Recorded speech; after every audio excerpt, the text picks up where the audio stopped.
അപ്പോൾ നമ്മുടെ ചെങ്ങായിൻ്റെ ബർത്ത്ഡേ ആണ്. ഞങ്ങൾ അവനക്ക് സർപ്രൈസ് കൊടുക്കാൻ വേണ്ടിയിട്ട് അവനെ അറിയാതെ പുറത്തിയാടിയിട്ട് അവനെ വിളിച്ചപ്പോൾ ഫോൺ എടുക്കണില്ല. അപ്പോൾ മിക്കവാറും ഇപ്പം നമ്മൾ കടയിൽ നിന്ന് തന്നെ സർപ്രൈസ് ചെയ്യേണ്ടി വരും. അപ്പോൾ ഞങ്ങൾ കേക്കൊക്കെ വാങ്ങിയിട്ട് കുറച്ച് നേരമായി ഇവിടെ ഇരിക്കണു. ഓനെ ഫോൺ എടുക്കാത്തതുകൊണ്ട് നമ്മൾ കടയിൽ തന്നെ പോയേക്കുക. അപ്പോൾ കഴിച്ച് നമ്മളിവിടെ ഷോപ്പിലെത്തിയിട്ടുണ്ട്. ഓനോട് മേലുണ്ട്, നമുക്ക് പോയേക്കുക. അപ്പോൾ നമ്മൾ കരുതിയ മാതിരി തന്നെ സോനി പോപ്പർ കൊളാക്കി. പ്രശ്നമില്ല, നമ്മൾക്ക് വേറെ ഐറ്റം ഉണ്ടായിരുന്നു. കൃത്യസമയത്ത് അതെടുത്ത് നമ്മൾ പറ്റി.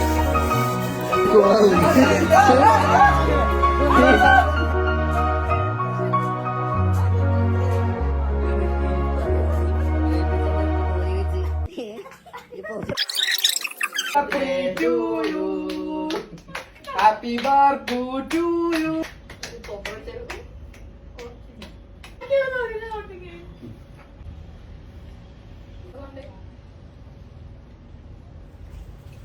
അപ്പോൾ നമ്മുടെ കേക്ക് കട്ടൊക്കെ കഴിഞ്ഞിട്ട് നമ്മളിതാ അങ്ങനെ വീട്ടിലേക്ക് പോകാൻ നിൽക്കുകയാണ്. Okay, by.